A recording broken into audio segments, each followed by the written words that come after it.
Top 8 Prison Breaks of India. Number 8, Faizan and Javed. Two small-time burglars, Faizan and Javed, pulled off a near-impossible jailbreak from the high-security Tihar prison. The two men scaled two 13-foot walls, and managed to dig a tunnel under a 16-foot-high, 2-feet-thick wall. Then they entered a sewage pipe to get into the residential complex of the prison. According to police, Faizan got stuck in the sewer, but Javed went on to climb another wall to enter a park in the Director General's residential complex, and casually walked out. Number 7, Bettiah Jailbreak of Bihar. 8 hardcore criminals serving jail terms in different cases escaped from Bettiah prison of Bihar in the dead of the night on August 12, 2002. Charged with murder, rape, abduction and other horrific cases, these prisoners sawed off the iron rod of their ward after application of grease to mute the sawing operation, and created an escapable gap of nearly 1 feet. After coming out of the ward, they all scaled a 8-feet-high inner wall and a 14-feet-high main wall with the help of cloth rope made from dhoti, towel and shawl, on their way to freedom. Number 6, Jaishankar. Serial rapist and murderer Jaishankar had insiders working for him when he executed his flawless escape plan at Bangalore Central Jail on September 1 dawn. After being produced in a court in Tumkur on Saturday, he feigned illness and got himself admitted to the hospital block. By that time, he had obtained the duplicate key of the hospital block cell, and had a pair of gloves, a long rope, a 30-feet-long pole and a belt kept ready. At precisely 4 a.m., one of the insiders shut off the jail's power, along with the UPS, and Jaishankar sneaked out of the hospital block cell using the duplicate key, thereafter scaled 2 inner walls, 15 feet high, and finally the exterior perimeter wall, over 30 feet high, on his way out. Number 5, Mass Breakout.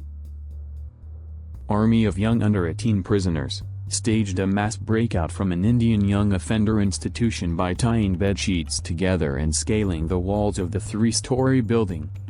91 prisoners managed to flee the facility in Meerut, Uttar Pradesh, although 35 was recaptured later.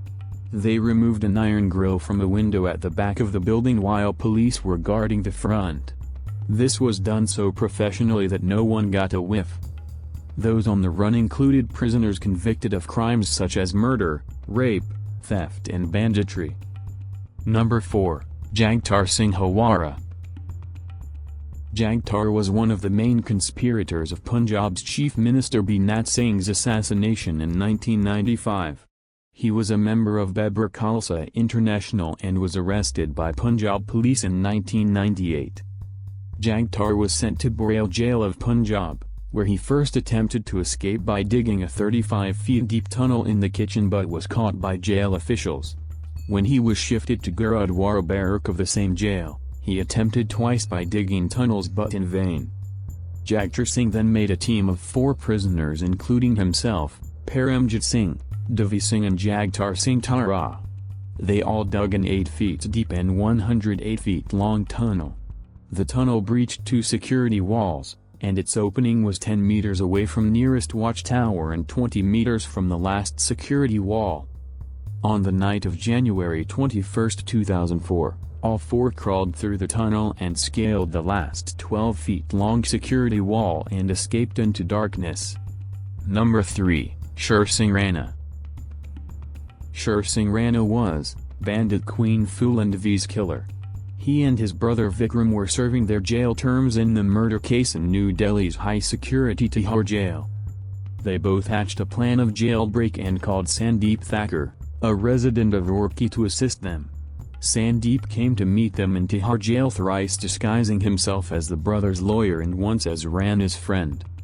On February 17, 2004, Sandeep once again entered prison as a cop of Delhi armed police to take Rana to a court in Haridwar.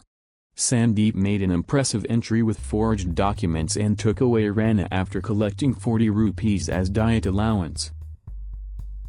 Number 2, Charles Sobhraj. The bikini killer escaped from Tihar jail, but this was done just for extending his jail term. Actually, Charles Sobhraj was wanted in 12 cases of murder in Thailand, but he was imprisoned in Tihar jail for stealing 60 passports of French tourists after drugging them. In Thai law, there is a provision that if an accused is not presented in court for trial for 20 years, then all charges would drop. And the Indian Extradition Act of 1962 states that a criminal cannot be extradited until and unless the jail term given to the convict is served. In 1986, after fooling the Thai law for a good 18 years and with only 2 more years left for charges being dropped, his Indian jail term was coming to an end. So Sobhraj hatched a plan of prison break with another convict, but only to be caught later so that he got framed for jailbreak charge by India, and could not be deported to Thailand. His partner offered drugged sweets to jail officials at Sobhraj's birthday party. And as soon the officials became unconscious, both fled. After 2 weeks, Charles got himself arrested from Goa, only for an extended jail term. His lawyer produced 107 witnesses in his defense so that the trial may extend for 2 years. Number 1. Natwarlal. Popularly known as Natwarlal, Mithilesh Kumar Srivastava was a lawyer who turned into the great Indian conman. He was wanted by the police of 8 states in 100 different cases. Some of the noteworthy feats in his journey are to sell away Taj Mahal, Rashtrapati Bhavan and Red Fort to rich foreigners. But the case which cemented his stature as a genius conman deals with selling the Parliament House of India, along with its members. He got arrested 8 times but he escaped in all such instances. At the age of 84, while placed in a jail of Kanpur, he obligingly asked jail authorities for medical treatment after appearing sick. He was immediately rushed to the hospital where doctors referred him to AIIMS for nursing him back to health. On the New Delhi railway station, 2 constables of UP police who had brought him from Kanpur called up a sweeper to look after him. Cops went away for a couple of minutes to deposit the wheelchair of a dying man. Meanwhile, Natwarlal seized the moment and asked the sweeper for a cup of tea, only to slip away from the spot and vanish into the crowd.